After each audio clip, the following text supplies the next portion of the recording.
दोस्तों, महाभारत के बारे में जानने वाले लोग अश्वत्थामा के बारे में जरूर जानते होंगे।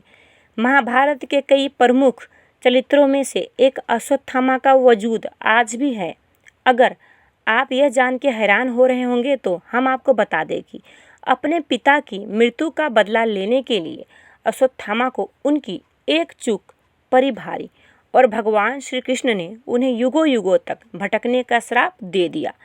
पिछले लगभग 5000 वर्षों से अश्वत्थामा भटक रहे हैं। ऐसा माना जाता है कि बुरहानपुर मध्य प्रदेश स्थित असीरगढ़ के किले की शिव मंदिर में प्रतिदिन सबसे पहले पूजा करने आते हैं। शिवलिंग पर प्रतिदिन सुबह ताज़ा फूल एवं गुलाब चढ़ा मिलना अपने आप में एक रहस्य है। हम यहाँ आपको महाभारत काल के अश्वत्थामा से जुड़ी वो खास बातें बताने जा रहे हैं जिनके बारे में आपको शायद ही मालूम होगा। दोस्तों, अश्वत्थामा महाभारत काल अर्थात द्वापर युग में जन्मे थे। उनकी गिनती उस युग के श्रेष्ठ योद्धाओं में होती थी। वे गुरु द्रोणाचार्य के पुत्र और कुरु वंश के राजगुरु कृपाचार्य के भांजे थे। द्रोणाचार्य ने ही कौरवों और पांडवों को शस्त्र विद्या में पारंगत बनाया था। महाभारत के युद्ध के समय गुरु द्रोण ने हस्तिनापुर राज्य के प्रति निष्ठा होने के कारण कौरवों का साथ देना उचित समझा। अश्वत्थामा भी अपने पिता की भांति शास्त्र एवं शस्त्र विद्या में निपुण थे। पिता पुत्र की जोड़ी ने महाभारत के युद्ध के दौरान पांडवों की सेना को छिन्न भिन्न कर दिया था।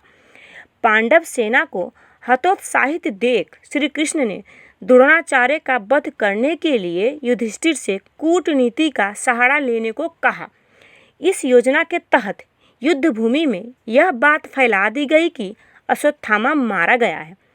दोस्तों, जब द्रोणाचार्य ने धर्मराज युधिष्ठिर से अश्वत्थामा की मृत्यु की सत्यता जाननी चाहिए तो युधिष्ठिर ने जवाब दिया कि अश्वत्थामा मारा गया है, लेकिन मुझे पता नहीं है वह नर था या हाथी। यह सुन गुरु द्रोण पुत्र मोह में शस्त्र त्याग कर युद्ध भूमि में बैठ गए और उसी अवसर का लाभ उठाकर पांचाल नरेश द्रुपद के पुत्र धृष्टद्युम्न ने उनका वध कर दिया।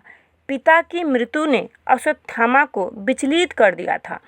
महाभारत युद्ध के पश्चात जब अश्वत्थामा ने पिता की मृत्यु का प्रतिशोध लेने के लिए पांडव पुत्रों का वध कर दिया तथा पांडव वंश के समूल नाश के लिए उत्तरा के गर्भ में पल रहे अभिमन्यु पुत्र परीक्षित को मारने के लिए ब्रह्मास्त्र चलाया, तब भगवान श्री कृष्ण ने परीक्षित की रक्षा कर दंड स्वरूप अश्वत्थामा के माथे पर लगी मणि निकालकर उन्हें तेजहीन कर दिया और युगों युगों तक भटकते रहने का श्राप दिया।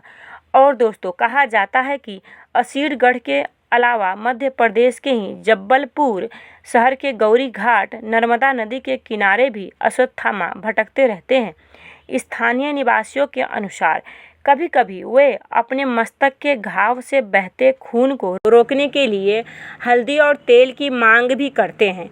कई लोगों ने इस बारे में अपनी आप बीती भी सुनाई। किसी ने बताया कि उनके दादा ने उन्हें कई बार वहां अश्वत्थामा को देखने का किस्सा सुनाया है। तो किसी ने कहा जब वे मछली पकड़ने वहां तालाब में गए थे तो अंधेरे में उन्हें किसी ने तेजी से धक्का दिया था। शायद धक्का देने वालों को उनका वहां आना पसंद नहीं आया। गांव के कई बुजुर्गों की माने तो जो एक बार अश्वत्थामा को देख लेता है उसका मानसिक संतुलन बिगड़ जाता है। किले में स्थित तालाब में स्नान करके अश्वत्थामा शिव मंदिर में पूजा अर्चना करने जाते हैं। कुछ लोगों का कहना है कि वे उतावली नदी में स्नान करके पूजा के लिए यहाँ आते हैं।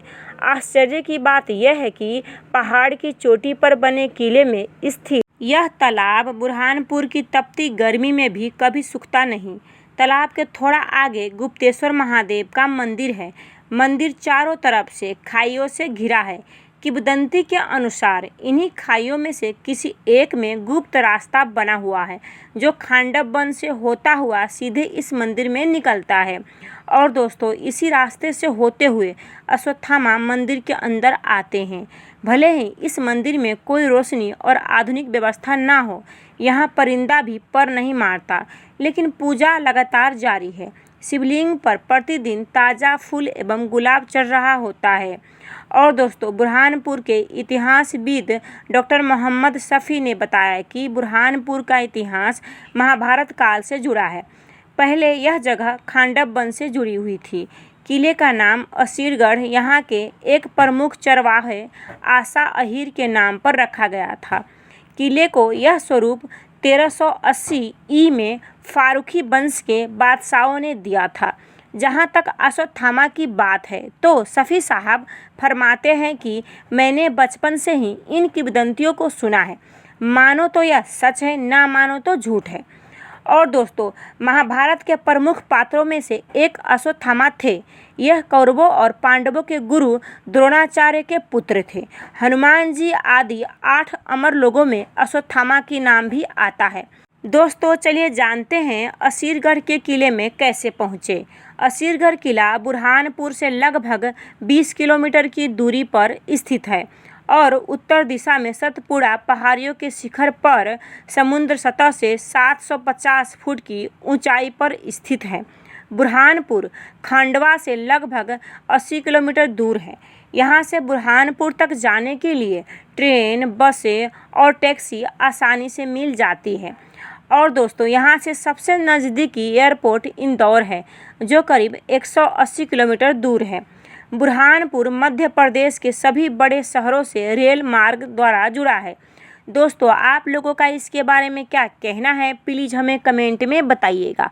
दोस्तों, वीडियो अच्छी लगी हो तो वीडियो को लाइक कीजिएगा और अपने दोस्तों के साथ शेयर कीजिएगा। और आगे भी इसी प्रकार के वीडियोज़ देखने के लिए हमारे चैनल वर्ल्ड नॉलेज हिंदी को प्लीज़ सब्सक्राइब कर लीजिएगा।